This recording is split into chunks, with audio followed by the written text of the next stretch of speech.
ఏంటండి ఏం సమస్య నీకు? ఎప్పుడు చూడు నాతో గొడవ పడుతుంటారు. నువ్వే నా సమస్య, ఫస్ట్ ఇంటి నుంచి వెళ్ళిపో.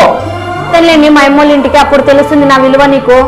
సర్లే ఫస్ట్ పో, ఏమి ఇంకా ఇక్కడే ఉన్నావు, పో. సర్లే మా పుట్టింటికి పోతే అప్పుడు నువ్వే సంతోషంగా ఉండు అంట. సర్లే ఫస్ట్ పోయే.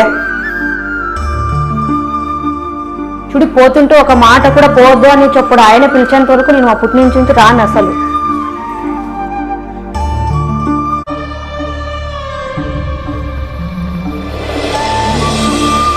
మాట కూడా ఫోన్ చేయడు మా అమ్మోళ్ళ ఇంటికి వచ్చినా కూడా. నేనెందుకు ఫోన్ చేసేది? అదే గొడవ పడిపోయింది.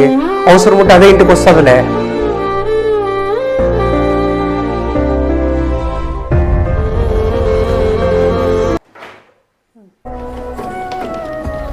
ఏమే రానాన్ని పోతువి కొట్లాడే మీ అమ్మల ఇంటికి వచ్చినావా ఇప్పుడు? అలాగే నేను కూడా మాట్లాడుకున్నట్ల ఫోన్ చేయకున్నట్ల అక్కడే ఉండింటే అది సంసారం కాదు కదండి. మీలాగే నేను కూడా పట్టుదలతో మా ఇంట్లో పుట్టినింట్లో కూర్చోయింటే మన ఇద్దరి జీవితాలు నాశనం అవుతాయని వచ్చానండి. సారీ